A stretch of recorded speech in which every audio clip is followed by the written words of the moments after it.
factor that, drives what I call the big fish, small pond syndrome.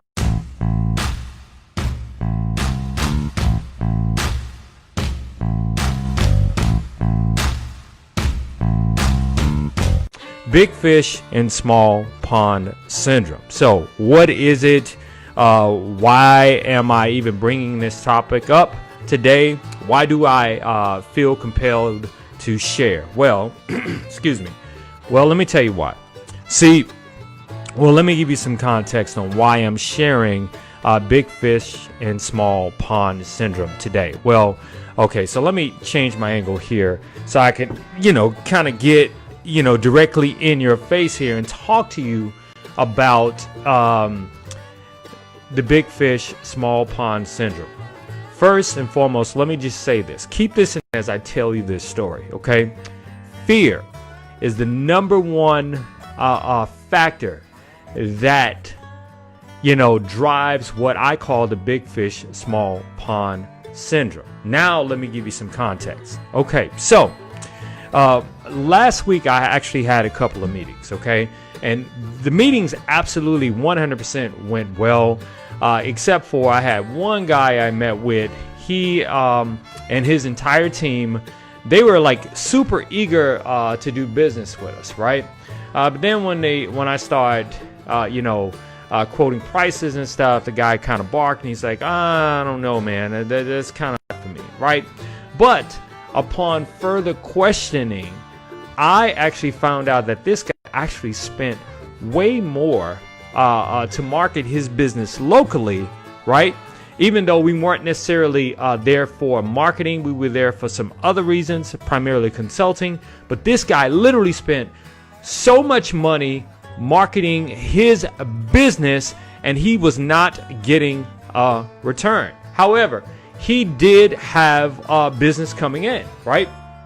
And so, as we're talking, this guy shares with me, he goes, yeah, I'm really outdoing my competition. In fact, if you Google me, I'm the first that comes up. I'm number one here, as far as my competition, I'm number one. I'm absolutely kicking ass. I'm like, okay, well, fantastic. Why am I here? Because if you're saying to me that you need you need to grow your business and you're trying to hire a consultant to help you grow your business, put processes in place to help you just really scale it up, why am I here if you're barking at the price, especially if you're spending more than what it is I'm even asking you for at this time? Well, this is what the guy said to me. He says, well, I tell you, I really like the place where I am right now, okay?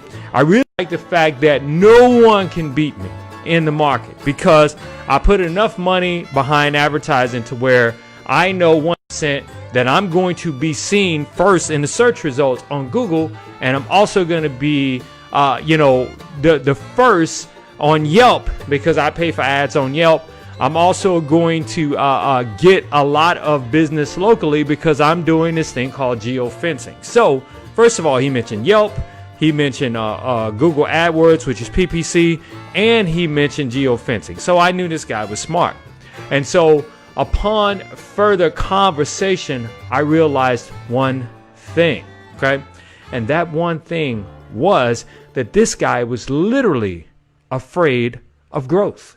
Yes, he actually was, seeking out consulting to put processes in place so that he could grow. But he had grown so comfortable in his current place that he was afraid to rock the boat, so to speak. He was afraid of that. So I am saying to you, and I've kind of coined this phrase, big fish in the small pond syndrome. Of course, big fish in the small pond is nothing new, but syndrome, I coined that because over my years of consulting, over my years of actually sitting down in front of clients and actually dealing with very, very small clients as well as multinational Fortune 50 companies, I realized one simple thing. Those who are on the level of the fortunes, okay, they are not afraid to rock the boat. They are not afraid to take risk. They are not afraid of growth. In fact, they put processes in place at the very beginning to make sure that whatever it is that they're doing, they're looking to scale it up. Okay. However, from the conversation with this guy, I realized that this guy did not really want systems. He was okay with being the big fish in the small pond amongst, the mom and pop shop businesses within, say, a 25-mile radius of his business. And that was okay.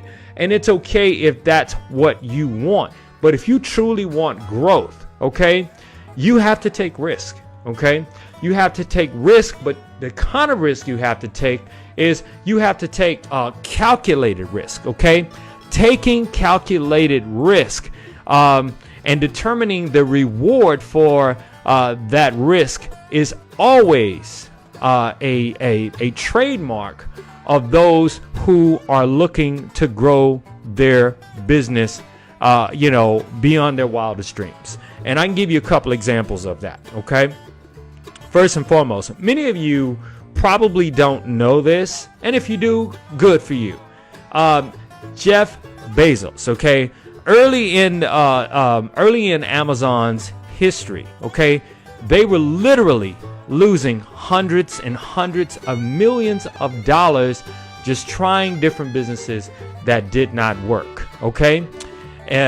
Tesla, for example, they were losing so much money that if you watch CNBC, Jim Cramer, his show, the guy that's always screaming about buy, stocks you should buy, he absolutely 100% trashed, okay? He trashed the Tesla, right? Saying that it's a stock you should not buy. He trashed it.